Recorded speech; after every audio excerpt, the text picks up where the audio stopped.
Live from New York. It's a show that decided not to be a player's coach this morning with my kids, Brew. You'll love it. Hard-nosed? Old school? Old school. I like that. Are these fish going to feed themselves? They're not my fish. I said I didn't want the fish tank. Oh, Dad, can you? No, I'm not going to do it. How about that? I love it. I ended up doing it. But regardless, but still, I got to eat. I can't eat. What? They got to eat. Can I say something real quick? Brew talks a big game, but Brew also only has daughters, and I have seen him interact with his lovely daughters. I have a hard time believing you were not a softie. Oh, it was tough. I was tough on it. I was so tough on it. It's different with daughters. Yes, I knew it. You made your wife. First hour, first things first today. The Spurs win their 10th game in a row. Why Brew's confidence in this team has grown even stronger. Did you see that? How about that? That's reason number one. Jumping. He didn't even have to jump. Meanwhile, a fresh edition of Over Under. Can the Rams win 11 games next year with everybody's All-American and MVP by one vote? Matthew Stafford. You're holding on to the one Well, vote it's thing. true. It really doesn't matter. Yeah. One vote, 40 votes, Right, he that's didn't right. win. Well, it wouldn't matter if the Patriots lost the Super Bowl by 1 point, right? No. You would say they were closer. And finally, a 14-person Bud list. We used to get criticized on 5. It might even be more. Put a whole team on there and staff members on the show alongside Chris Broussard and Kevin Wildes, Nick Wright. There's no one on the bubble of the Bud list. You put several. You know what? I entities thought on about that. motivating my man Pato Award for this year, this On week. Sunday, start, start of the IndyCar racing season. Did you show Brew? What? Fox Sports and IndyCar sent you some custom sunglasses. I have a confession to make. If we can Just Wilds? No, you. What? You. we can draw out this open a little bit longer. Yeah. I have a confession to make. You decided to keep them? Well, it's this Sunday in St. Petersburg, and then I think it's Phoenix, and then it's Arlington. Yeah. It's the week that Brew's missing 2 days and you're out. So I'm going to use the promo, but you guys aren't going to be here for So the you're Arlington. going to keep So you're keeping the glasses? Brew, it's What? I will be here to promote the race in Arlington. You It's can the give them box. to me and then borrow them. exactly The box says Arlington on it. You guys aren't going to be here. It's I'm not already stealing. picturing myself on Brew, the beach with my IndyCar sunglasses. Exactly. I will be here, though, wearing them on the show. It feels like stealing. It's not stealing. We start in Denver. Potential finals preview here. Second best team in the East, third best team in the West, but it wasn't close. Joker went for 30 and 12. Celtics had held to 84, Brew, on their worst shooting night of the year. Zach Cox of the Boston Herald noting it's the first time the Celtics team shot worse than 35% since 2022. Feels like they could have used a little more offense. Somebody up there in the Maine Red Claws, or whatever they're called now, I think. Did this game prove the Celtics need Jason Tatum back? No. Last night was, look, Denver, I think, is a better team. I think we all agree with that. But last night was somewhat of a schedule loss. It's back-to-back in the thin air of Denver. And I'm not saying they wouldn't have lost, but, I'll Third give them. game in 4 they won the nights. first three on the road trip. This was game 4 on the West Coast trip. They lost. Fine. All right. But here's the deal. I didn't need last night to tell me they need Jason Tatum if they're going to do anything of consequence. Okay. All right, they could have won by 25 points last night, and I still would be saying they can't win a thing without Jason Tatum. Now, they can win a series maybe, but I'm saying they do not have a chance of winning a championship without Jason Tatum. I think you agree with that. A championship? Yeah. Because that's the championship, goal. no. And I could see a path to the finals. But the East is so, Maybe. Yes. Maybe. Yeah, I wouldn't pick them, but I'm not even going to go that far. I'm saying they won't win the East without Jason Tatum. And here's why. Talent matters. Talent matters. You can win in the NBA if you work hard, if you defend, if you get after it and play smart, and then you can shoot the three, you can win some regular season games. Yeah. Because every team doesn't do that. But you're not winning when it gets, real crunch time in the playoffs. You're not going to beat the more talented teams just with that formula because they're going to be playing hard too. And then they have more talent. And here's where it shows. These Celtics, now look, let me first say this. The Celtics are having an impressive season. Yes. Right? I give them nothing but credit. Joe Mazzulla, Brad Stevens for building that culture. They have certain types of guys that work hard, and certainly the players, Jaylen Brown, #1 in the MVP race. So I give them credit. But they are nothing more, and I'm not even trying to be funny. They're nothing more than a cute team right now. Come on, bro. The cute team is they can't win the East. But they're not cute. There's winning the East, and there's cute down here. Yeah, I think everything else Hornets is are cute. Okay, no, the Hornets are not cute. They're getting better looking. All right, they're getting on their en route to being cute. All right, Yeah. These Celtics are 1-5 against the top 5 seeds in the West, and they haven't even played Oklahoma City. Well. So that's what I'm talking about. Talent matters. They're 2-5, Nick, against the top 3 seeds in the East. Yeah. All right, now I took out Cleveland as 4 because James Harden, they're a new team. So, but top 2-5 against who would it be? Detroit and New York. They're 2-5. So talent. They started Sam Hauser, who's undrafted last night. He's good. He's okay. So I mean, for an NBA player, he's okay. Can I just Neemias Queta at the center. Oh, he's a second-round pick. He's all right. I mean, this is not top-tier championship level talent. Who's the other guy they started? Baylor Shireman. Yes, he's good. Oh, okay. No, those guys okay. are. They're good. They're the Pacers in green jerseys from last year. No, they're not. They don't even have as much talent as the Pacers had last year. Not without Jason Tatum. Because a lot of those Pacers guys weren't top 5 picks, but they're lottery picks. Yeah. And Brew is big on pedigree in the NBA. I'm just big on talent. And he's not. And so, these dudes work hard and grind. Okay, congrats. I mean, it is what it is. So here's the thing. I wholeheartedly agree with Brew, but in a maybe nicer way. Like I think what the Celtics have accomplished thus far this year is wildly impressive and should be saluted. I agree. I think the fact that they have understood who the guys are on their roster and through the front office and the coaching staff have figured out, hey, given the strengths of Hauser or Queta or Baylor Shireman, what type of offense and defense should we run to best exemplify those guys' strengths? They are getting as much juice out of the berry as you possibly can given that roster. And that's commendable. Yeah. It's pro sports, and the job is to try to win, even if Tatum was out for the year and you knew deep down, if you're Brad Stevens, can't win the title, but you know what? Our fans want to see a good product. We'll win as much as we can. So I applaud that. I think the NBA is sorely lacking that mentality from other teams. So that's all good.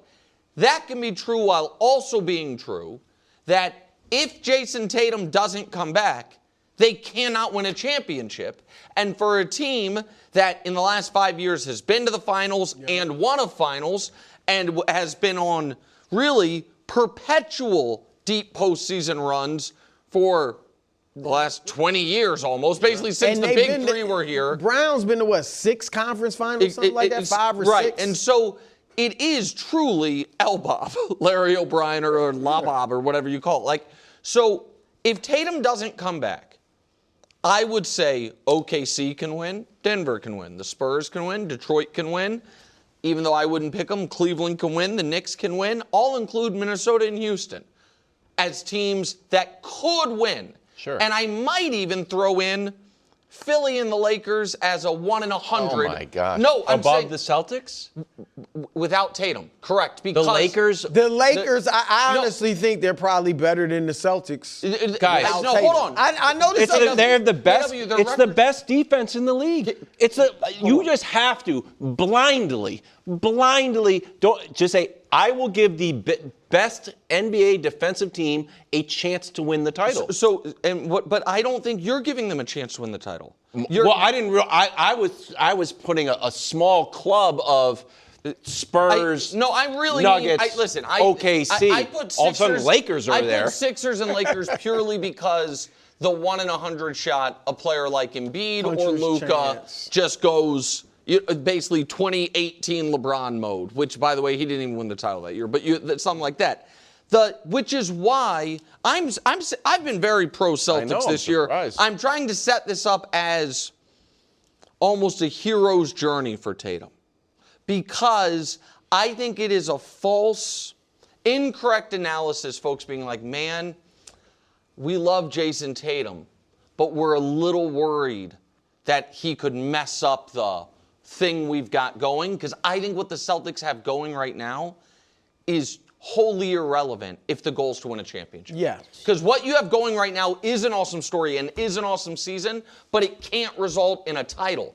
And I'm going to add one other piece to it, and this is where, because I know you're big on, he won't be full-blown Jason Tatum for a while, until next year. I don't think that's a hot take. No. I just think you've focused on it, and you're pointed it out, and I think it's right. He doesn't have to be, because he's not going to take minutes from their stars or close to stars. So here's the Celtics non-sinners, minutes this year and last year. Derek White is playing an extra 25 seconds a game this year. Jaylen Brown is playing the exact same amount to the second this year. Peyton Pritchard, who's having an awesome year, is playing a little bit more, but it's also because he's gotten better. Sam Hauser is playing a little bit more, and then guys like Walsh and Shireman are playing a lot more.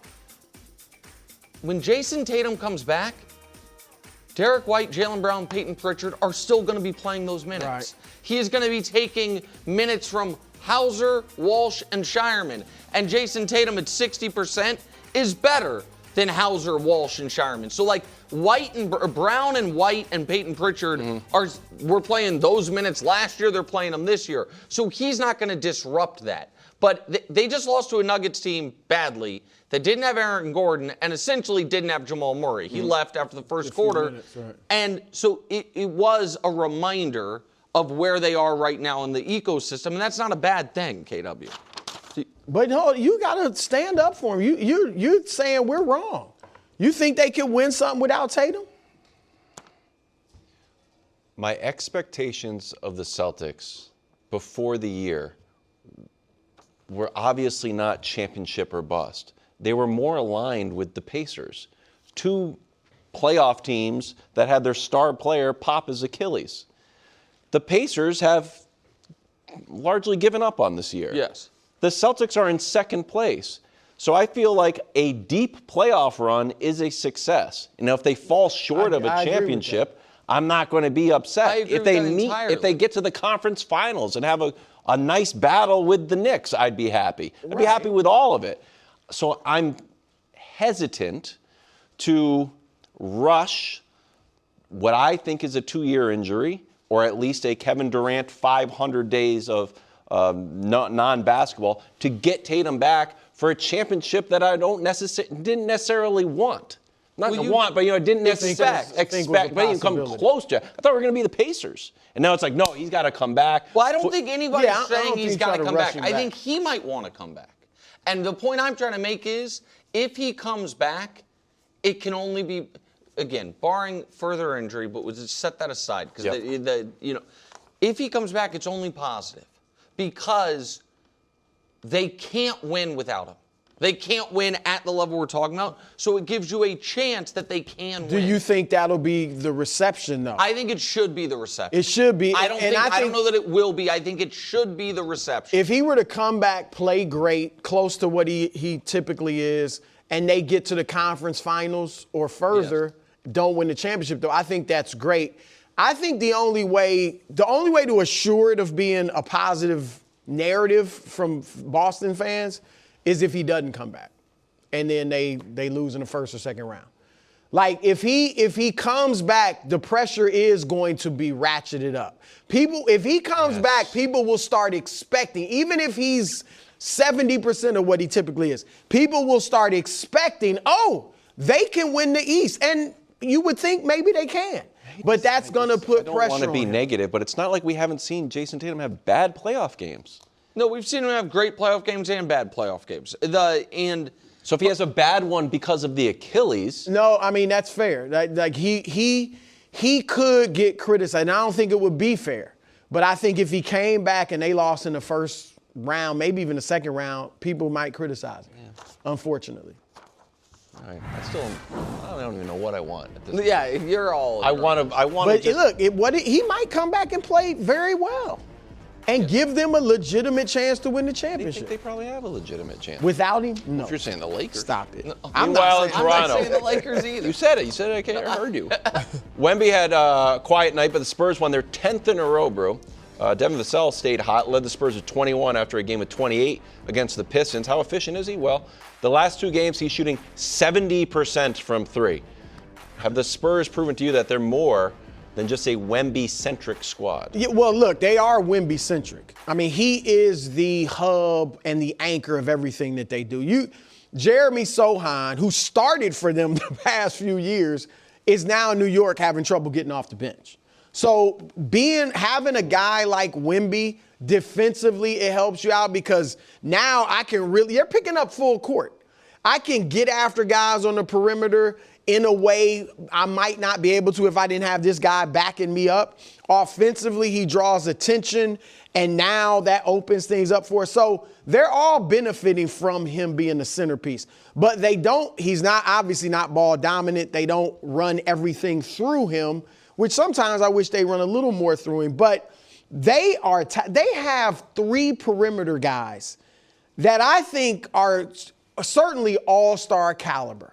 De'Aaron Fox has made 2 all-star games. We know he's like a legit all-star, maybe not every single year, but he's a guy that is a multiple-time all-star. Stephon Castle, I think, is going to be better than De'Aaron Fox. Stephon Castle is like, I think he's incredible. Or, he's not there yet. But you see the talent. I think he's the best of their guards. Yeah. Like yes. And I mean, even maybe right now, Harper. Fox, Castle, like if he were on another team, I think he'd be putting up big time numbers. And he's a great defender. Yes. Yeah. He was, like I said, he was picking up Cade. Yeah. He made Can I Cade show you my Stephon Castle defensive graphic? Yeah. I had it in my pocket from the Pistons game since he shut down Cade. And I was like, well, did Cade have a bad game or was that all Castle? Wow. So against SGA, 6 for 19, 2 turnovers. Against Luka, 8 for 21, 3 turnovers. Against Cade, 3 for 13, 2. And against Devin Booker, 2 for 9, 2. But go back, bro. That shows, and obviously he's great offensively as well. And then Dylan Harper, he's 19 years old. Now, I think if Dylan was on another team, he'd have his ups and downs as a 19-year-old. But here, with Wemby and those other guys, like he's actually really contributing. That's not to mention Keldon Johnson, Devin Vassell, like Champagnie. They got other guys that can shoot and score and all that. But this is why, and remember I said this, they're 4-1 against OKC. And I said the reason they have OKC's number, and I'm not guaranteeing they beat them in a playoff series because of the youth, but they are very similar, right, in terms of a bunch of depth, a bunch of perimeter guys that can defend with energy, athleticism, just one after the other, getting after it defensively, and they shoot it fairly well from 3, right? But their perimeter guys are more talented. Like the 3 I mentioned, outside of Shea, Jaylinn Williams went to, I don't want to always be about what college they went to, but he went to Santa Clara. These other, Fox went to Kentucky. I know some of the OKC guys went to big schools too, but I'm just saying, I think those 3 are legitimate stars in their own right, and they're more talented than the OKC guys that they rush at you. And that's why when they face off, I think that's a big reason San Antonio prevails. So, look, they have done, Presti, who kind of came from that tree, and the way they run things in San Antonio, they're superior organizations, and they're going to be phenomenal, both of them, for the next decade. And go ahead, Kato. No, go. No, you want to say something funny. Go ahead. No, I can see the little twinkle. I just want to apologize to University of Santa Clara. I mean, are they a basketball power? I know Steve Nash went Well, there. we won 2 MVPs. So I don't know. Name How the many went colleges. to Kentucky? Name the colleges that have produced 2 MVPs. North Carolina, Kentucky, That's where a lot Santa of these Clara. guys went to. St. Vincent. St. Mary. UConn. Caps went to UConn. So, none of it works without Wemby. But what they have going for him is when Wemby has mediocre or poor offensive games, they're good. Yep. And when Wemby has good offensive games, they're great. And so they are, in games Wemby plays, 15 times this year he has failed to score 20 points. They're 9-6. That's a 49 win pace. Yeah. That's a good team. Mm-hmm. In the 29 games he has scored more than 20, they're 23-6. That's a 64 win pace. That's a great team. And they might end up the 1 seed. Yep. They are one loss behind OKC now, because OKC lost last night with 5 of its top scorers out. And they have the tiebreaker. Yeah. So if they finish with the same record as OKC, they get the 1 seed. So that could definitively matter. And this 10-0 month that they're in the midst of, we can show it to you historically, single month, 10-0 or better, by blowing people out. Now, listen, 2 of those teams. Oh, that's wow. That's impressive. since the merger. 2 of those teams lost in round 1. 2 of them are some of the greatest teams we've ever seen. The 73-win Spurs and the 72-win Bulls. And then the Spurs the year after the Ray Allen shot year, that Spurs team. That Warriors team, lost to LeBron, his great comeback. The 07 Mavs was the 1 versus 8. We believe Warriors beat them. The 13 Clippers, I don't quite remember. I think that was the Chris Paul, Russell Westbrook, OKC. I don't remember. Doesn't matter. Oh, that year. But regardless, they're putting something very real together. Now, how much will playoff experience matter? We'll find out. But what they will have when they get to the playoffs is continuity. Because if you look at the lack of different starting lineups that OKC's had this year, if we can throw that up, few starting lineups this season. Spurs, the NBA average is 21. It's Minnesota, who has continuity going for it, and they've been playing together a long time. I think that's more important for young teams than old teams. I like that. You know what I mean? Because you're getting the experience playing with each other now. It's also probably pretty important for the Rockets because they're getting used to Durant. But that's I like that. You know why else, Nick, that 1 seed is so important? You would likely get to avoid Denver. That's right. Denver and OKC would likely meet in the second round. So if you're the Spurs, the 1 seed is only going to have to beat one of those other 2 juggernauts. Not that it'll be easy because you got other good teams, but still. Spurs going for their 11th win in a row against the Nets. I'm willing to guarantee that one. Yeah. Bills have a new coach, a new stadium, and a new spot in second in the AFC East. New head coach Joe Brady reminding everyone that this is a new beginning for the Bills. Take a listen. Look, this is year 1. It's not year 10, right? And I think that's, look, there's been a foundation that's been set here, and it might be a little different in a sense of we understand what expectations and everything that comes with it, right? But this isn't just, hey, Joe Brady's in and everything's just his business as usual, right? And so it's important that everybody in the organization knows it, because if we continue to speak about how things used to be, then we'll never continue to go forward. And so I have so much respect for the past, but it's year 1 in organization right now. You buying that? Well, looking at, I watched more of this, and in the context, I don't think he was saying, hey, we're starting all over from scratch or whatever like that. So in fairness, I don't think he was saying that. But here's the deal.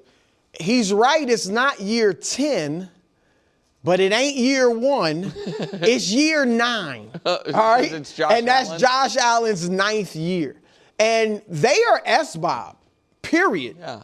They were S.B.o.B, before this, but the moment Joe Brady signed his contract, the expectation is Super Bowl next year. This year coming up. Because every year, it's the same thing for Lamar and the Ravens. But every year, it's more so for the Bills for this reason. They've never won a Super Bowl. Mm-hmm. And they've been good and gotten to plenty and lost. We all know that. But every year they don't win it, it is going to ratchet the pressure up even more on Josh Allen and the Bills organization, including Joe Brady. So I don't care. Nobody cares if they go 17-0. Nobody cares if Josh wins another MVP. If they end their season like they did this year, whatever round, it's going to be a big disappointment. So the pressure's on. Nobody wants to hear that, it's the first year and all that stuff. They got to get it done. Yeah, I just flatly don't buy this. I might buy it a little bit for Jesse Minter because he came in from the outside. He came in and you know what? We're going to have to start a bunch of things fresh. We're obviously going to have a lot of player turnover, staff turnover, all of it. I think I have been a little confused by some of Joe Brady's media stuff thus far. He, a couple days ago, was talking about Khalil Shakir. He's like, listen, that guy, the short version was he was saying he can do more than what he's done. He can play inside, outside, not just catch bubble screens, go downfield. Buddy, you were the offensive coordinator. Yeah. You were the one calling the plays.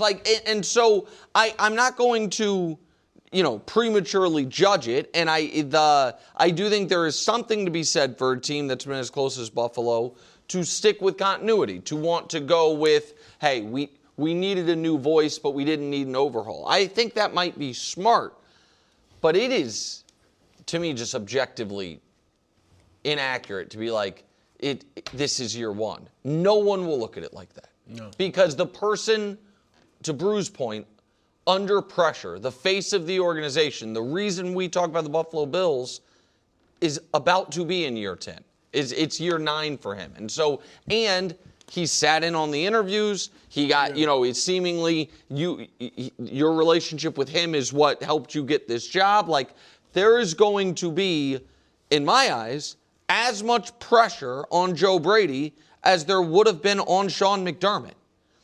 Now, not in that if he doesn't get it done, we're going to say he's on the hot seat, but the expectation for the Buffalo Bills is to finally win the Super Bowl, and that was going to be the case no matter who the coach was, but particularly when they hire from within, KW. I agree with all of that. You're worried about the Bills. I'm not worried about the Bills No, you're worried for the Bills. Yes, for friend of the show, Josh Allen. Yes, that's what I meant. But as Patriots. No, you're not concerned. No, they. Welcome back to First Things First. Check out the podcast and YouTube. Do it today. Tomorrow's not promised, okay? We're trying to get up to 1 billion views. Inside joke. Do it today. Welcome back to the show. We're doing another round of over-under, starting with everybody's All-American Matthew Stafford. That was a touchdown pass against Seattle. Those are hard to come by.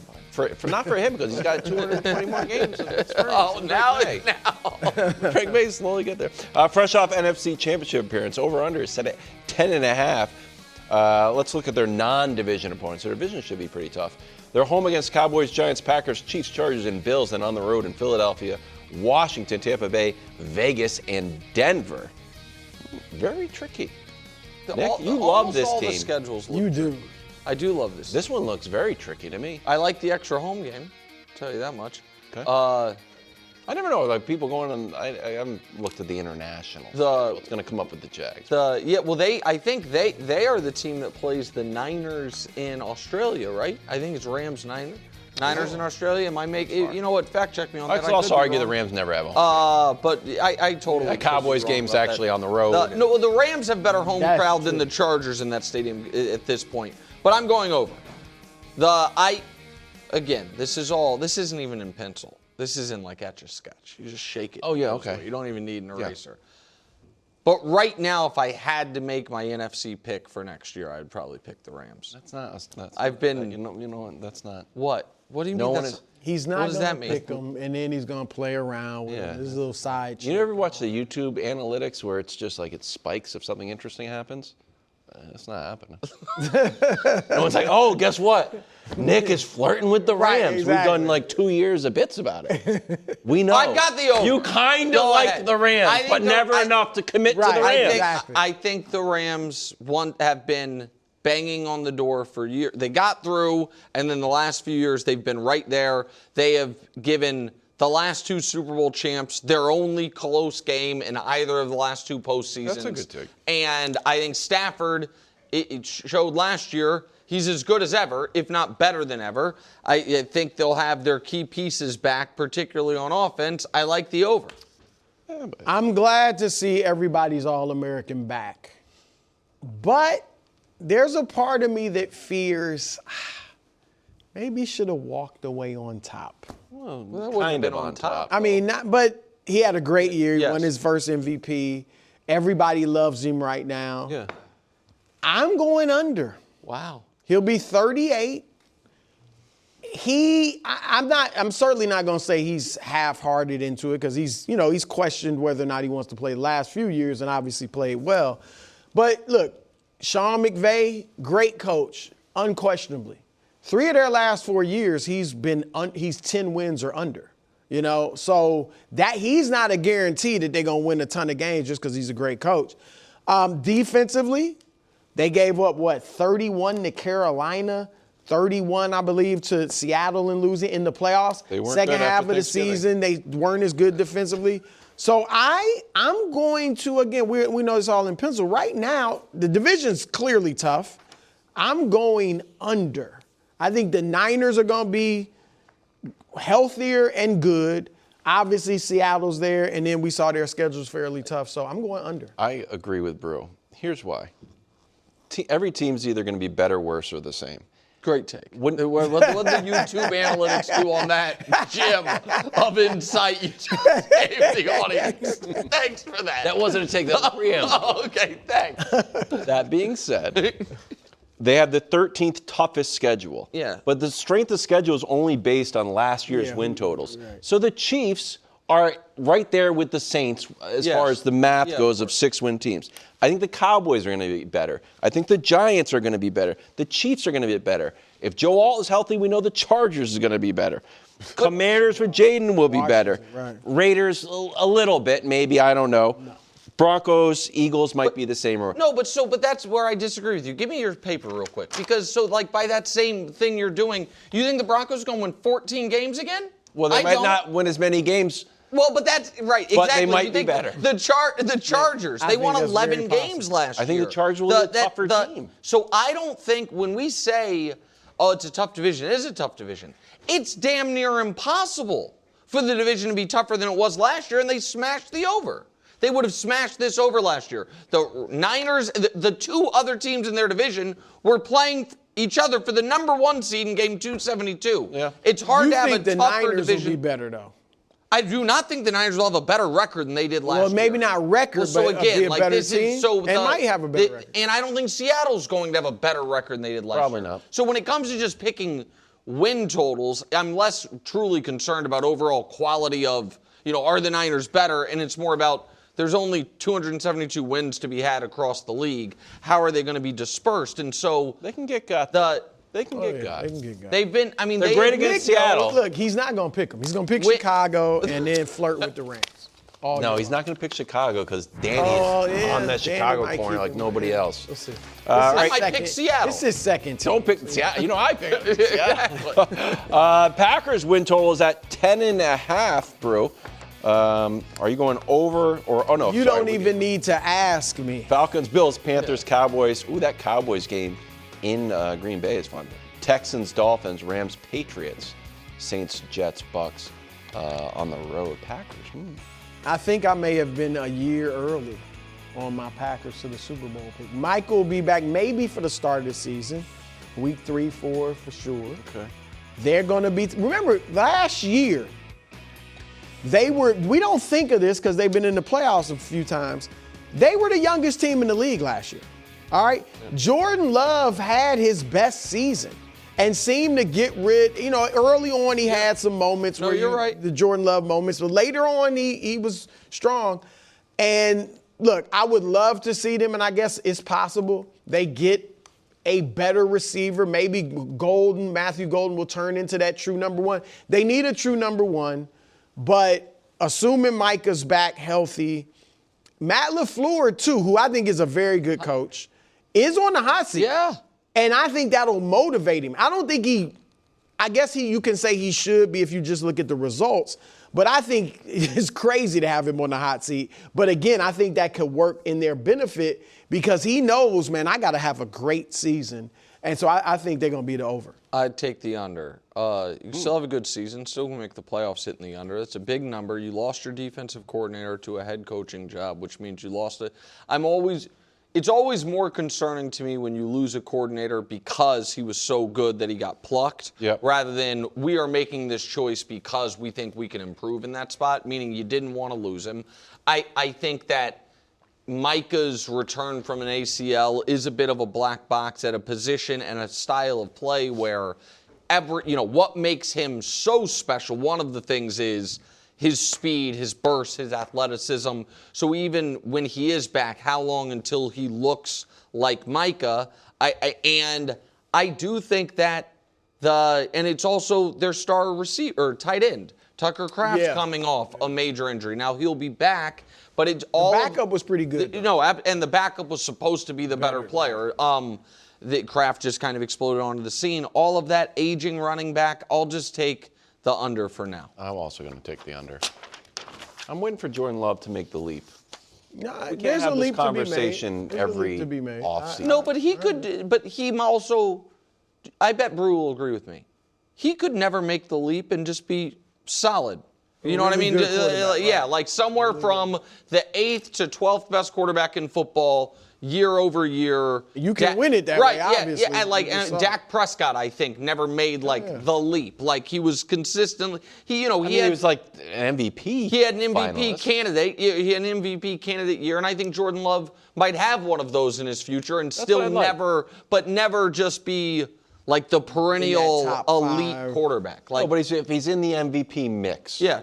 Well, I don't know if you remember Brew's ballot. He showed up. He had a few weeks on the ballot. Let's head down to Jacksonville. Speaking of a guy who was in the MVP mix. Yeah, I mean, top finished 5. 5th. It's his second top 7 MVP. That is an amazing stat, considering his career. Well, I mean, what do you mean? I mean, you wouldn't think he's been in the top 7 I would have thought twice. he would have had way more than that. Amazing. That is correct. No, Home against the Browns, Patriots, Eagles, Steelers, and Commanders. On the road against the Ravens, Bears, Bengals, Cowboys, Broncos, and Giants. He's back to being the Prince. Hit the trumpets, Dust. Gee whiz. Yeah. Over under 9.5. Actually, that's an insult. I was going to say. That's a slap. Vegas doesn't believe. That's a slap in the Prince in Jacksonville's face. They just got the good announcement from a couple days ago. Once again, back-to-back London games. So that's a good announcement. For the Jags, it is. For the Jags, it's an advantage at this point. They're all 6 games in Florida. But here's why I think it's an advantage. They're used to it. Yeah. It's all, and whoever is coming over, they're like, okay, this is our one Europe trip. Maybe they haven't even gone to one previously. They have to learn it. The Jags, have a system for when they go over there, and the second game on that Europe trip for them, they'll have been there for 10 days already, and the other team will have just gotten there. So I do think, that there is something of an edge in that compared to the opponent. I think the Titans are still building and far away. I think we don't know who's playing quarterback for the Colts. You're talking about an Achilles being a 2-year injury for Jason Tatum. Yep. Daniel Jones popped his 4 months ago, sadly. Yep. And I know you have recreated the 2025 Texans into an amalgamation of the 85 Bears, 2000 It's just the Ravens. stats when you look at them. The line right up there with Ray Lewis and Ed Reed. But I think that this is a tough offseason for CJ, and the Texans still have real questions all across their offense outside of CJ. Just all the offensive line, the skill position guys, all of it. So that division, that quarterback, that schedule, I love the over for Jacksonville. I'm not as high on them as you, and I really had trouble with this answer, but I'm going to go over. Like you said, the division, I don't think Tennessee's ready. Yeah. Jones probably won't be back for Indy. And I do think CJ will bounce back, but still, we'll see. So I like Liam Cohen. I'm not convinced the Prince is like, okay, this is who he is now, but 10 wins, I think they can get there. So. And we didn't even mention it, KW, Travis Hunter. They're going to get more from Travis Hunter next year than they did this year. NFL hasn't made any rule changes yet. The UFL has made several awesome ones. Starts in about a month. We've got a few rules that we're going to go over and see what you like. Here they are. There's more. These are the notable ones. 60-yard field goals are worth 4. A catch, you only need 1 foot in. College rules. No tush push. Bang. No punting inside the 50. And you can have a 3-point attempt after touchdowns. The 8. The 8. So 1 pointers from the 2, a 2 pointers. They don't have extra points. No, you go for it no matter what. It's a 1 pointers from the 2, a 2 pointers from the 5, and a 3 pointers from the 8. So you, in theory, could get a 9-point score. A touchdown plus the 3. Okay. I have it committed to memory, KW. You're going to fact check me on it. 1-point conversion is a 33-yard field goal. 2-point conversion, ball placed at the 2. At the 2, okay, and the 3. 3-point is ball placed at the 8. 8. Yeah. So if you just want your old, so it's like the NFL except for the 3-point. Yeah. And so listen, I'm taking 3 every time. You're going for 3 every time? I think so, right? I mean, I think it would be That's not game a time bad score idea. situation. But can I say this? That is Getting rid of the tush push, love it. And they're not doing it because one UFL team's awesome at it. They're doing it because it's bad for TV and it's not a football play, so I love that. And I love forcing coaches into aggressiveness by saying, once you're inside the 50, you're not allowed to punt the ball. Go for it. So I think that is, I understand that the NFL wouldn't ever take that agency away from its coaches, but I like that a lot. The idea that once you're closer to the end zone than you are from your own end zone, you should either be kicking a field goal or going for it, not punting. And we're just going to mandate that by rule. I like that a lot. Yeah, no, I like some of these too. Look, I like the 60-yard field goal. Being worth 4? 4 points. No, I like that. The price of my Brandon Aubrey take is aging by the day. He could demand $15 million a year if that happens. Tush push, I'm fine because for me it's the ability to officiate it. Or inability or whatever you want to call it.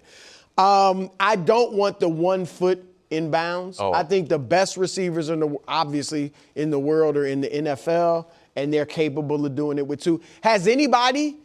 Maybe I missed it. Is anybody complaining because the NFL players have to have 2 feet in? When have you been complaining about privately? I would prefer.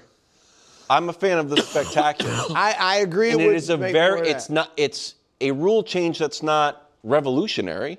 Just like, let's do it like college, and it would lead to more spectacular catches. I'm also tired of looking at blades of grass and this and that, and toe tap. I think it's just cooler. You get 1 foot. You might have that with 1 foot, maybe not as much, but that. I understand Brew's point, which is at the absolute pinnacle of the sport, what makes it the most spectacular is it's the hardest to do and you can do it. Right. So I think the UFL doing 1 foot makes a ton of sense because that is as far receivers aren't as good. Right. They're not, and it does reward the spectacular. So I like that rule for the UFL. I agree with Brew about the NFL. The 3-point, that's interesting. Look, like you said, aggressiveness, more offense. Because I don't know if the numbers play it out, but it does look like defenses. Remember a few years ago, the offensives seemed ahead of the defense. It feels like the defenses have adjusted a little bit and catching up a little bit. So this puts more scoring into it. Maybe I'm fine with the other thing that having the 3-point extra point, if you will, where a touchdown can be worth 9, it would also. My guess is games closer, but it would force more aggressiveness from teams who are ahead. That if you're up right now, if you're up 6, you're like, oh, okay, 1 field goal from us and it's a 2-score game. Not if somebody can get 9. You know what I mean in 1 score. So it makes you continue to try to accumulate points. Love it. I like all these. I like them as it's a nice. Every single one of them.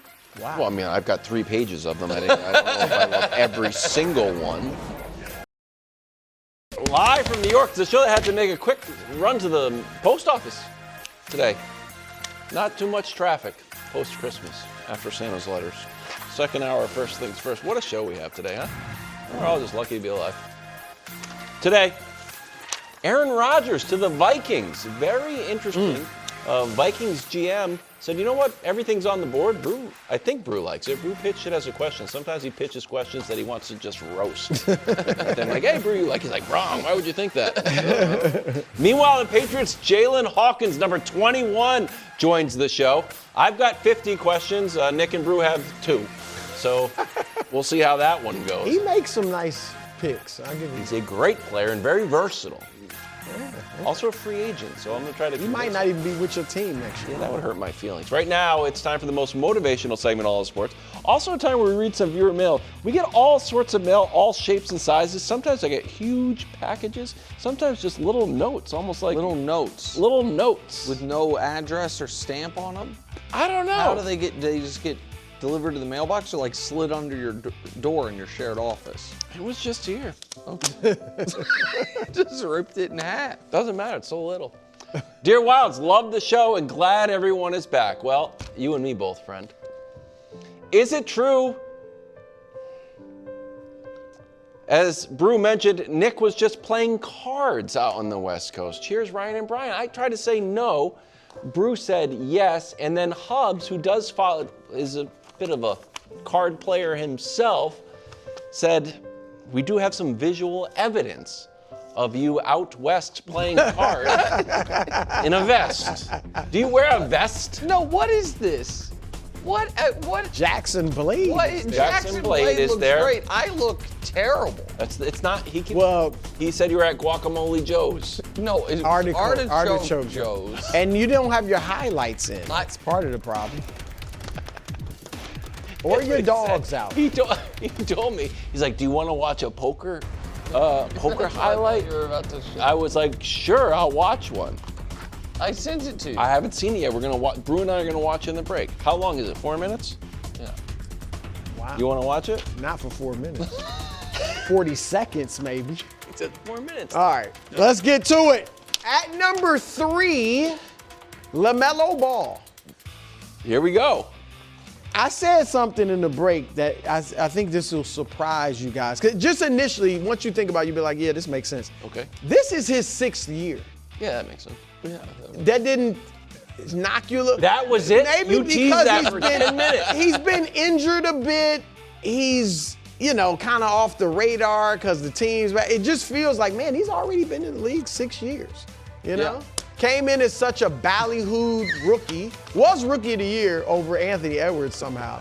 But anyway, all right. Same you draft guys class as didn't buy it. Anthony Edwards and James Wiseman. Yeah. It just feels like he hadn't been in that long. Okay, But 6 no years, problem. you're a veteran. Yeah. You're a vet. See, I don't see after calling 6 him a veteran would shock. There me. you go. Okay. Now you're there. But you're in 6 years. You are a veteran. I know he came in early. But anyway, here we go. LaMelo, you have to decide what you want to be. Do you want to be like a guy that plays in the playoffs, all-star games, and has legitimate success, maybe reaches your full potential as a player, which is a very high potential? Or do you want to kind of be this underground legend that your rebels really love? On the streets, they love, yo, Melo, that boy is bad. And there's always somebody in the debate that wants to stun you with the answer you didn't think. You know who really is the best player in the league? LaMelo Ball. Do you want to be that guy who people love because you're like an and one mixtape guy in the NBA? Or do you want to be the guy that really has legitimate success in the league? Or third option, Pato Award. Race car driver.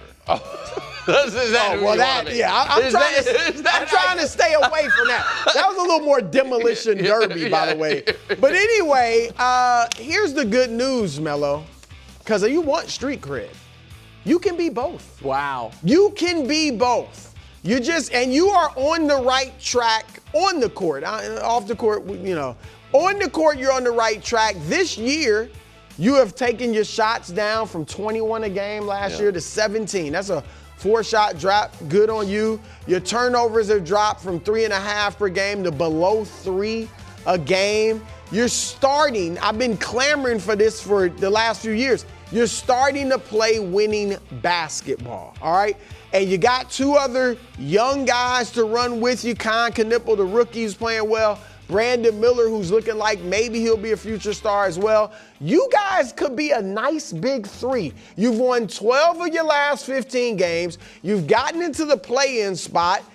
I don't know if you can get all the way up to the playoffs legitimately in the top 6, but maybe you can get there, by winning some play-in games. But keep up the good work. I do believe in your ability, and I'm pulling for you, LaMelo. All right, at number 2, Knicks guy, Joel Embiid. Now, Nick thinks you are still a top 15. Was it top 15 or top 10? Top 15. Top 15 player in the NBA. I'm skeptical because you're a part-time player. Let's just keep it real. That's what you are now. You're still great when you play. 26 points a game.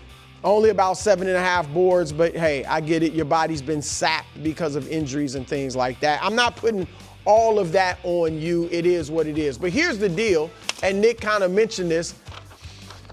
If his plan, Nick's plan, is correct, that, hey, just get Joel to the playoffs and just have Joel be healthy for the playoffs. If that happens, Joel, I want to see something. All right? Because here's the deal. With Embiid playing, they are 20-12. That's a 51-win pace. Without him, they're 12-14. All right, so if you are indeed healthy, Joel, for the playoffs, guess what? Philly is not entering these playoffs with a healthy Joel Embiid as the 6th seed, a typical 6th seed. You are entering as a team, a 50-plus win team. And guess what? In a mediocre Eastern Conference, I want you to do damage.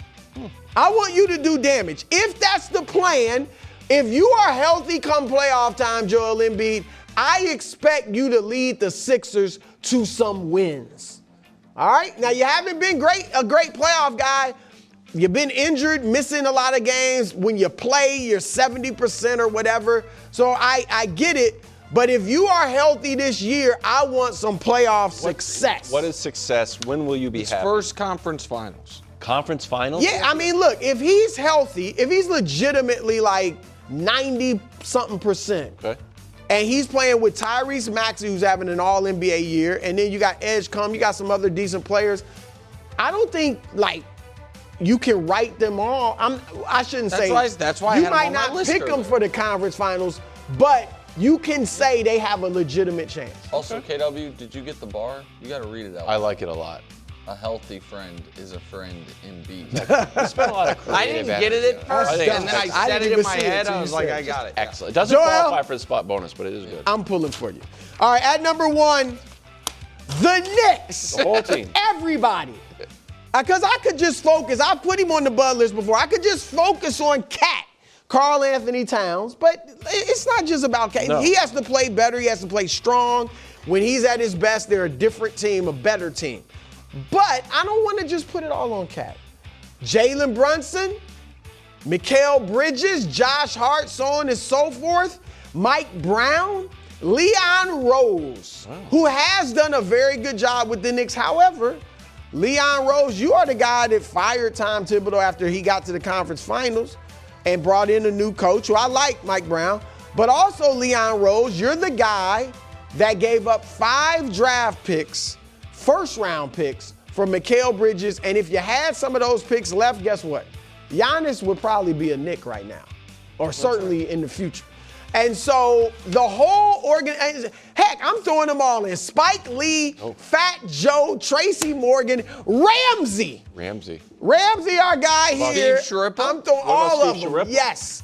Everybody had Chalamet? me there in the front row The lady cheering from on the Curb? Knicks, the old Knicks. Yeah, Susie. Larry Johnson, Yes. all those guys too. All right, here's why. If not now, when? Well, that's a good point. Tyrese Halliburton, gone. Giannis Antetokounmpo, gone. Jason Tatum, gone. Maybe. Yeah. There are other teams if not now, Knicks, you've been waiting 53 years. 53 years. This conference will never be as bad as it's been for many years. It'll never be this wide open. Detroit's only going to get better. All right? Halliburton's coming back. Tatum's coming back. It will never be this wide open. You guys are the most intact team, the team that has all of your stars healthy and ready to go. What win? If not this year. And here's the thing I want you to avoid, New York. The boogeyman. Don't create another boogeyman. There's always a Knicks boogeyman. Oh, yeah. Michael Jordan, Hakeem Olajuwon, Reggie Miller, Trae Young, Tyrese Halliburton. Is the next one Cade Cunningham? Wow. Is he the next one? You got to avoid that, Knicks. So I'm putting all of you on the bud list. It's motivation. All right? I can't say I fully believe in you. I can't necessarily even say I'm pulling for you. Gee whiz, why not? But good luck, Nick. Why wouldn't you pull for the Knicks? Good luck, Nick. Okay. Wow. I'm not pulling against him. I just it is what it is. Sounds like it. I didn't pick him. I think Detroit's the best team in the East. My goodness. Well, it's 4:12 on a Thursday, which means you're in for a real treat. In addition to the Bud List, you get a special edition of Sports Media Ombudsman.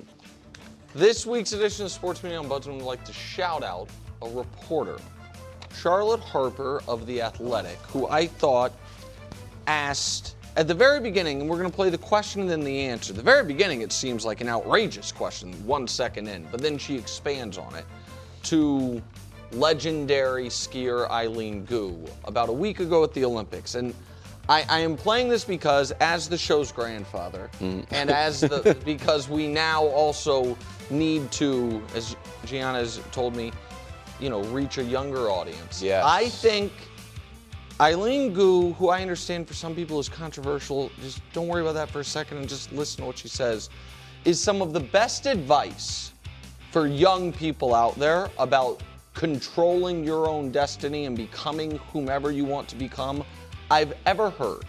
And it was inspired by a great question. So shout out to Jaylinn Harper of The Athletic. And for everyone on this show, 30 and under, listen to this, what I consider legitimate wisdom from, go ahead. What about us? What about me? Well, we're kind of formed. I can't. There's nothing we can. So Brew, we're out. It's going to be. We're not out. I'm not out. But this is. You know what? It's advice everyone can take, but particularly for young. I'm a lifetime learner. You know. All right, just give it a listen. It's about 90 seconds long. Do you think before you speak? Because you answer questions so quickly and so comprehensively, whether it's about geopolitics or your sport or aerodynamics. Can you take us into your brain? Thank you, Charlotte. That's very kind. Oh, man. Do I think? I think overall, I'm just a pensive person. I'm a very introspective, I'm an introspective young woman. I spend a lot of time in my head, and it's not a bad place to be. I journal a lot. I break down all of my thought processes. I think I apply a very analytical lens to my own thinking, and I kind of modify it because it's so interesting. You can control what you think. You can control how you think, and therefore you can control who you are. And especially as a young person, I'm 22, so with neuroplasticity on my side, I can literally become exactly who I want to be. How cool is that? How empowering is that, right? And so the fact is I get to become every day the kind of person that me at age 8 would revere. I would be obsessed with me today. Are you kidding? I would love me. And I think that's the biggest flex of all time, that you can have little younger you be proud of you today. And so I guess for me, it's yes, I spend a lot of time in my own head. Yes, I think a lot, but it's not really in an egotistical kind of way. It's in a tinkering, a scientist kind of way. I'm always trying to modify. I'm trying to think, how can I be better? How can I approach my own brain the way that I approach my craft of free skiing, so that I can be better tomorrow than I was today?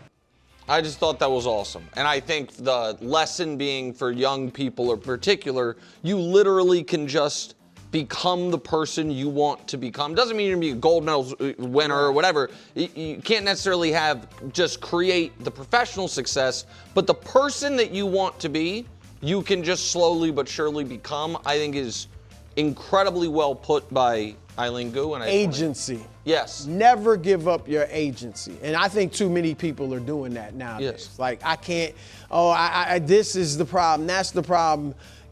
She is right. You still, no matter what problems are out there, there are obstacles out there, but you have your agency to determine what you want to do every single day, how you want to think, how you want to move. I loved it too. That was great. Well, I expect you guys to keep that same energy when I said Drake May will play better next year. He's 23 years old.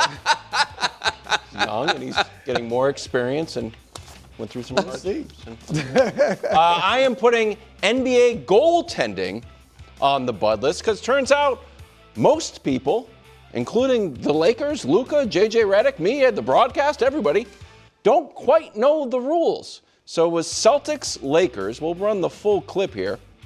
LeBron gets blocked by Kada. Ball finds Ayton. Kada's back, said, give me that. He puts his hand through the rim. He hits the rim and the net. Jaylinn comes down, ends up being a three-point play. Luka's mad. He's like, wait, he put his hand through the rim. What's going on here? JJ Redick said, he put his hand through the rim. That's goaltending. I think next thing you know, this play doesn't end. Marcus Smart, like, see what happened? He's like, no. He put his hand through the rim. Luka goes up and gives an explanation. He put his hand through the rim. JJ Redick, during a timeout, he put on his sneakers, lucky he wears them, put his hand through the rim. Turns out, however, not goaltending, Brew. You are allowed. He hit the rim too. Yeah. You're allowed to do it. So JJ Redick was fired up, but the next day, he's like, guess what? I learned something after talking to the NBA's SVP of Ref Development. Take a listen. Truthfully, like, he said it wasn't a goaltend. So, I don't know that we want to endanger our guys' fingers, but it is, like, if I was Luke Cornett or Wemby, I would literally, every time somebody took a shot, I'd stick my hand up in the rim and just not jostle it, because I think it's an incredible deterrent. So there we go. New defense. We talked about Luke Cornett, the Cornett contest, where you just kind of block your vision, Brew. But do you view this as now a viable deterrent? No, I view it as something the NBA should change. Like, you can't. I always thought, like Redick, that if you hit the rim when the shot is going up, it's goaltending. So I think that part is, because Redick says, as you don't jostle it. Yeah. So I think I think that part's a mistake, but I think what they're saying is, if you put your hand through the basket and don't touch the ball and bring it down, that's in and of itself not goaltending. So what Redick is saying, that Wemby You're could saying be if under you don't hit the rim, you don't hit the rim But I think or you're the ball. allowed to hit. You can hit he the hit rim. the rim and he said it wasn't goaltending. It's just like, what's jostling? Oh, okay. But I if don't you know, hit like, what's... if you hit the rim like that, it should be. Yeah, You can't obviously. hit it like a playground and things. I guess I understand. Like, if somebody's going up for a dunk and I'm trying to block it and I hit the rim, it shouldn't be automatically a basket. But what about that's the idea probably of what part he's of saying, behind which the is Wemby? If somebody's getting ready to take a shot from the three-point line, and he's under the basket, Wemby jumping and putting his hand straight through it just to distract him, because that's what he's talking about. He's saying, and all of a sudden the guy's trying to see the rim, and all. Like, what's going on? Yeah. So I don't know. That doesn't seem. I put that in the same bucket as the tush push. This is not good. It's not good for the game. Well, If except you it doesn't change, happen change. nearly as much as the tush push. Let's Right. just And it Everyone also thought it was was illegal. doing it. Yeah. Right, it was unintentional. But now it's intentional, and the league just Well, changed. hopefully not. The whole world just changed. Wow. Next time I play pickup. KW, I will grab the you're net. playing on 8-foot rims? No, I'm playing on 10 foot. I'm going to try, okay? Did we not learn anything from your thing? You can Yeah, try in to your become mind, a you're person. It thinking doesn't that- mean your hamstrings are not going to give out. Well, I'm going to give it my all, okay? Isn't that what the Bud List is about? That's true. Motivation. I think it's been Wilds. a long time since you've grabbed the rim, buddy. No, that's not true. Oh, What do really? you consider a grab? Is Herbert still an elite QB? Next. Fastest racing on earth returns to Fox. IndyCar season launches St. Petersburg Sunday at noon Eastern, live on Fox. Guess who we have on tomorrow?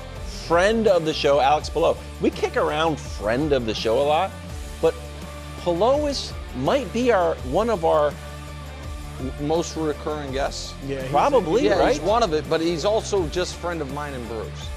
He made it very clear that he doesn't like it. There was no uncertain terms. Tough but fair. Afternoon headline sponsored by Kraft Mac and Cheese. Kraft Mac and Cheese, the best thing ever. Let's head to the Combine. Chargers GM is very confident in the new Mike McDaniel, Justin Herbert combination. Take a listen. Mike is a coach that will literally create his scheme, create his offense based around the players we have. And it's not that you go out and find this specific player. So I think his flexibility as an offense coordinator and play caller is what makes one of the things that makes him great. And just knowing the offense, I think Justin's gonna take off in it. Do you still consider Justin Herbert elite, or will you, with this combination with Mike McDaniel? I've never considered him elite. Never? He's never been elite. He has elite traits. Elite traits does not make one an elite player. DeAndre Ayton's got elite traits. We're going to talk about him in a minute. And I'm not. But you're not putting. No, him I'm on not. But Justin. I'm simply saying having elite traits does not mean you are an elite player, and being an elite player does not always mean you have a ton of elite traits. Almost all elite players have some elite traits. I like that too. But most of Justin Herbert's traits, measurables, are better than Tom Brady's. Oh, yeah. You know, he's got better size, he's got better speed, he's got better arm. You know, Brady had a really strong arm, but Herbert, I think, stronger. All those things, and they're in different stratospheres. There can only be a handful of truly elite players at any position, or else the word fails to, loses all meaning. And what can you point to from what Justin Herbert has accomplished in his career that is elite? His record is not elite. His overall statistical profile is not elite. Like a bunch of yards? It's a bunch of yards, but it's not as far as where he ranks, over his career or... Early on, he threw for a lot of touchdowns. But at this point, he doesn't have elite statistical seasons as of late. He's never had a gaudy win-loss record in one season. He's obviously doesn't have any signature moments because all of his playoff games have been three very different types of horrifying failures. And there are... And I'll let you go, Brew, and then maybe we can list some quarterbacks. There are pretty easily 10 quarterbacks that have a stronger case to be considered elite than Justin Herbert, and there ain't 10 elite quarterbacks in my book. A third of the starting quarterbacks can't be elite. Yeah, in the grand scheme of things, sure. What do you mean? You meet a guy at a party. Oh, yes, he's an elite quarterback for human beings. Yes, but for NFL quarterbacks, no, yeah. Yeah, I'm on a similar vein. He's an elite talent. I don't think he's elite. He's 0-3 in the playoffs. Statistics are horrible in the playoffs overall.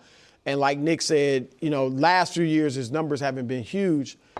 I do think, though, and I don't think one season does it, but I think this year he will have an elite season with Mike McDaniel. Really? And then I think Mike McDaniel is great offensively as an offensive mind, and now the verdict's out on head coaching. But as an offensive coordinator, look at what he did with Tua. Tua had a phenomenal year. They scored 70 points against the Broncos one time. So I think Herbert, who is talented, is incredibly talented, I think he's going to be in the MVP conversation. He was at points early last season. You got a first-place vote. Thanks to Sam Larson. That was kind of right. I forgot but about their offensive line, assuming it's healthy, and I know we joke about that, but two really good offensive tackles that were out this year for the most part. He'll have them. I would like to see them upgrade the receiver. Lad McConkey is good. Quentin Johnson is good. But I'd like to see them go a bit higher if they can. But bottom line is, I think he will have an elite season and have a chance to win MVP this year. Now, I don't think necessarily even being MVP. Oh, that would make him elite to me. I don't think that. I don't know if everybody always considered Matt Ryan elite. We have had MVPs who weren't elite. We got 5 current quarterbacks who have won MVP. Including Rodgers. Yeah. I think you have to go like a few years. I think Matt Ryan was considered elite the year after he won MVP. Yeah. Maybe not 3 years after that. Okay, You know what but I mean? I'm saying Lamar is Mahomes, Josh Allen. Those guys are like elite for a decade. That's to me what I'm thinking about when I say elite. So the one Even MVP Joe would Burrow. have a gaudy It'd be an elite year. Yeah. And maybe going forward, he would become elite. But I'm just saying, wow. Bottom line is I think he'll be in the MVP race and have a phenomenal year under McDaniel. The only way that I think he wouldn't be universally considered elite if he won MVP was if he had another disastrous playoff game, his first playoff game. I think if he wins MVP in first round, just gets clocked like he did, that I think could take him down. But Here's your 10. Well, Mahomes, Allen, Lamar, Stafford, no doubt, right? Yes. Those guys have all won MVPs. Stafford and Mahomes obviously have also won a Super Bowl. I still consider Joe Burrow elite. Yes. Okay, so now we're at 5. Guys, and that to me, by the way, is the end of the list of the elite quarterbacks. Probably. But guys who are With that. in line, if it's club superstar, in line but on the outside, and ahead of Herbert in the line. I think you have to put Jalen Hurts ahead of him. I think you have to put Jared Goff ahead of him. I think you have to put, at this point, Sam Darnold ahead of him. You guys wouldn't. I personally would put Trevor ahead of him. I don't think Herbert has ever had a year as good as what Trevor just had. I don't think he ever has. Never had won nearly as many games. Never finished as high as MVP voting.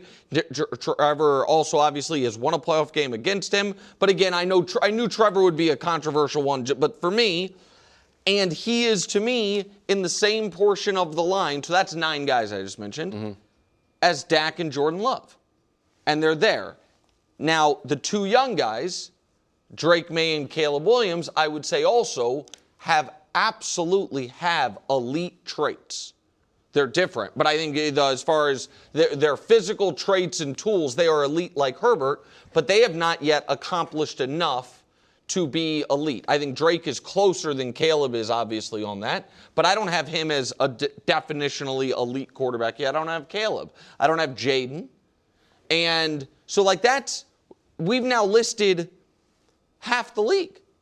And so I just think he is closer right now to 10th than to first. So do you think it's not on the table that he'll have an elite year with Mike McDaniel? No, I don't want to say I don't think it's on the table, but I would not predict it. I think. Really? Yeah, So what do you think? You think he's just going to kind of be what he has been the last few years? I am not as impressed as I think others are by this player. I think that I have never judged quarterbacks by show me their 10 best throws of the year. By that standard, he's an all-time great. And I think that we are too deep into his career for it to have just always been someone else's fault. Now, maybe he will go on the Stafford trajectory. Stafford, look, there's a lot of guys. Obviously, he wasn't as bad as Baker, Darnold, guys like that. But later, they took a huge jump, and he could make a similar jump. He just was better. He was jumping from a higher level than them. I think all that's on the table because he does have incredible talent and traits. So here's what just frustrates me, and this is where I think it's different than maybe Baker or Darnold or whatever. I do not think overall he has had these just awful situations. No, I agree with that. I think that since Harbaugh's gotten there, he's had excellent defenses each year. 2 years ago, he had the #1 defense in football. To your point, I don't think he has had great receivers. I'm not acting like he's had great receivers. But when he started, he had Keenan Allen, and Keenan Allen is still very good. He had Austin Eckler early on, who was good, particularly. Mike Williams. He had Mike Williams, who people liked, and he got hurt a lot. They have spent high draft picks on receivers. Now, it's not his fault Quentin Johnston hasn't hit. I think Ladd's a good player. And, yes, this year the offensive line was a disaster. I understand that. But I think he has had pretty close to, average overall situations. You know what I mean? I thought his coaching was bad early on with Brandon. I know, but Brandon Staley, by the way, wasn't his first coach. Anthony Lynn was, and I thought Anthony Lynn was average. And he had some great years early on. Yeah, that's true. Individually. All right, we're going to stay in LA, but going to the NBA, where DeAndre Ayton, according to Dave McMenamin, not thrilled with his role, Brew. After a loss to the Magic, here's what Ayton announced, and Dave wrote, quote, "They're trying to make me Clint Capella," Ayton said, referencing the Houston Rockets' now backup center, who a decade ago made his impact as a lob-catching, rim-running big on a team that made it to 2 conference finals. I'm not Clint Capella. Your reaction? Well, I'm not going to kill Ayton. Look, he has more talent and ability. We're just talking about ability with Herbert than Clint Capella. But he has to understand, because of the way the early part of his career has gone, he kind of lost that benefit of the doubt, right? And now the best thing for him to do would be to play like Clint Capella for the Lakers. Yeah. And then once you kind of establish yourself as a valuable piece, an indispensable piece, then you can start doing, if you get your mind right, using your talent to go to a higher level. It's like some role players who've entered the league, a Bruce Bowen, for example. You're trying to just hang on and play in the NBA. You know what? Let me be a 3-and-D guy. I'm going to hit the corner 3 and D my butt off. All right? Do that. You establish yourself as that guy. Then eventually, if you have the talent, you can start taking guys off the dribble. You can start doing a little more because you've earned that. That's where he has to go now. Now, he feels like as a number 1 pick overall, former number 1 pick, I shouldn't have to do it. You bungled the early part of your career, and now you have to do it. And here, Nick, this is where I disagree. A few days ago, you said if the Lakers get rid of LeBron this offseason, it's going to have to be Luka, Austin Reeves, and like 3 new starters. Yeah. He could play a role on the Luka team. He has more ability than Gafford and any of these guys that Luka's been with before. If I'm the Lakers, what I would be doing is talking to him all the time about, this is what we need you to do to play with Luka. He can be a rim runner, but he catching lobs. He did it the other night. Doesn't want to be. Want to do that? Look, you try to get through to him because the dude is talented. He ain't the problem with the Lakers. I'll tell you that. Oh, I agree. He ain't the problem. I agree. He's not the answer either. He could be a part of the answer going forward if he gets it right. You know who would really help the Lakers right now? Rockets Clint Capella. Oh, yeah. I mean, that is, for what the team is, I agree with you, Brew. He is not, the Lakers have bigger problems than DeAndre Ayton. And for what they're paying him, is a good deal. So I'm not trying to foist this on him. But he is the same draft class as Luka. And so I look at, I think that those guys who have been in the league now 8 years are kind of who they are. And the DeAndre Ayton doesn't get it all the time.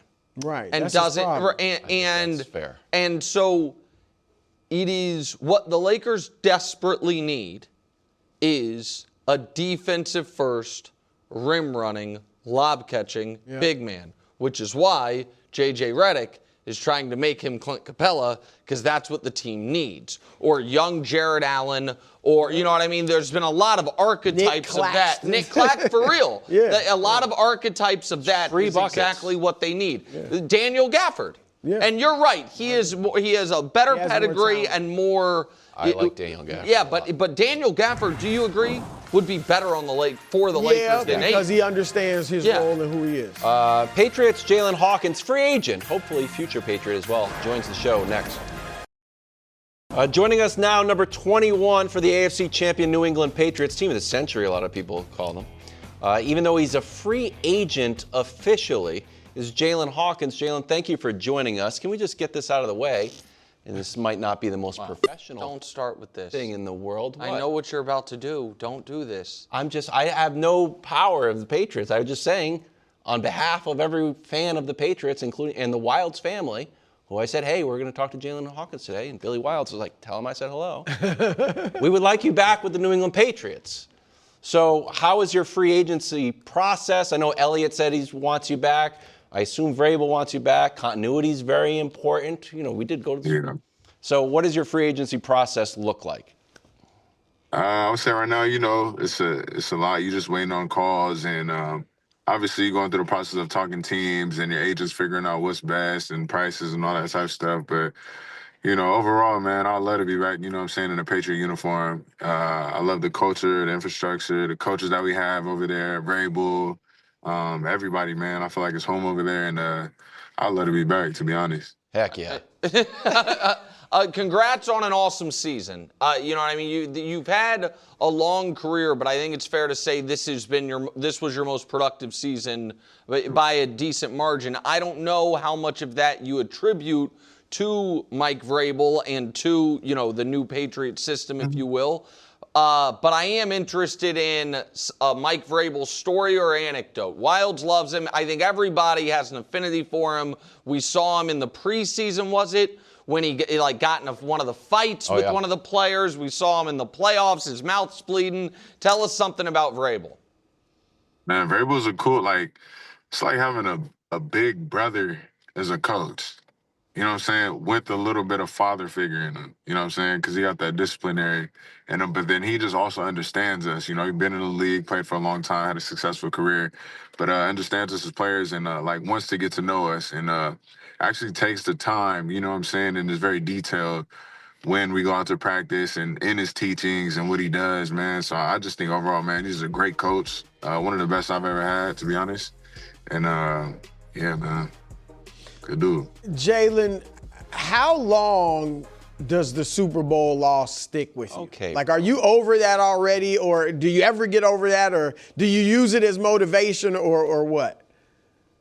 I'm not gonna lie, I feel like it's stuck with all of us, man. Because you work so hard to get to that point, and to end up with a loss, man, it hurt. I'm not gonna lie, that one hurt me. One of the tougher losses that I've taken in my whole life, to be honest. But I think, we use that as fuel for sure, man, going on to this next year. And yeah, you gotta use that as fuel for sure. But still ultimately blessed, you know what I'm saying, to be in that situation and to get there. So yeah. I just want to ask one Super Bowl follow-up, because watching the game, it seemed like your guys' defense had a very, even more so than usual, aggressive approach in that game. Early, if at the first pass of the game, I forget who it was, but Darnold completed it, but it looked like it was this close to being a pick the other way. Was your guys' game plan in that game more, I don't know if aggressive is the right word, but risk-taking than maybe in other games because you thought you were going to have the opportunity to create turnovers? I think we just went into the game, obviously with the mindset of creating turnovers. So we called it aggressive. Zach called it aggressive. We played aggressive, man. I feel like everybody, we was confident in our coverage, confident in our prep, and we went into it basically like we're gonna go out there and basically bet on ourselves and play our game, and try to dictate theirs and not let their game dictate their offense dictate us. So yeah, that was the initial thought process, man. We trusted in what the plan was, but like I said, it came up short. But yeah. Jaylinn, one part that I like about the Patriots defense, your game specifically, is that you're all over the field, right? You had 1.5 sacks, you had 5 QB hits, and then other times you've got 4 picks. You're also a great tackler. What do you take specific pride in? What do you like? You're like, you know what, I'm best at this, or do you just like being totally versatile everywhere? I like being versatile, man. Obviously, wherever I go with the team, but I like playing all over the field. I feel like that's one of the things in the ball. You know what I'm saying? The ball, I feel like that's something that's always been real important to my game since I was a kid, but especially playing offense, growing up playing receiver and converting to defense. I always try to put emphasis on getting the ball, and our coaches put emphasis on takeaways in the ball. So, I really appreciated that about our defense, man. And, yeah. All right, I'm going to put you on the spot. You faced a great receiver in the Super Bowl in Jackson Smith-Njigba. Who do you feel like you have a great vantage point? Who do you think is the best receiver in the league? It's a tough question. I feel like there's also some great receivers we didn't play. You know what I'm saying? That are doing good things. JSN is obviously a great receiver.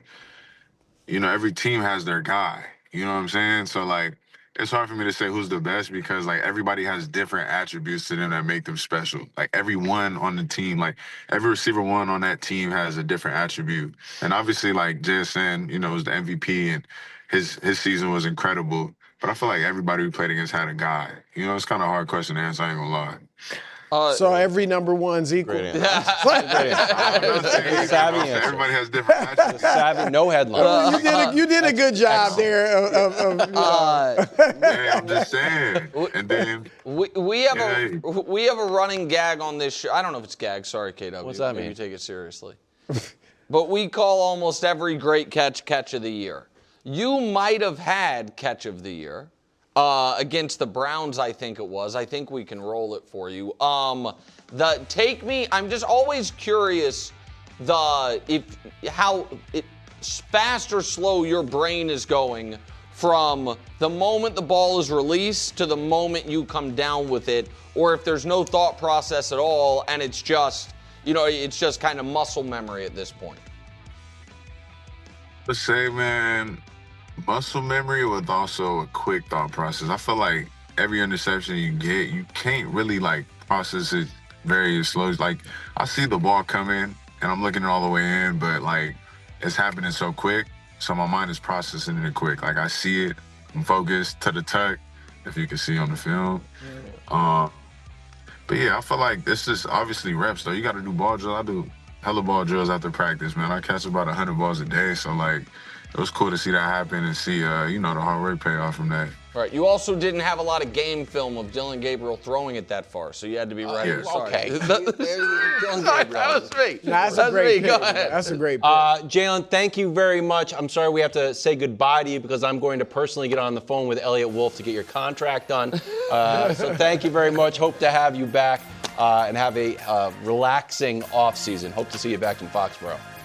Appreciate you guys. Thanks, Also, man. I appreciate the Door of Destiny. Let's go. See? Know me, I gotta say that. Thank you. Yeah, too.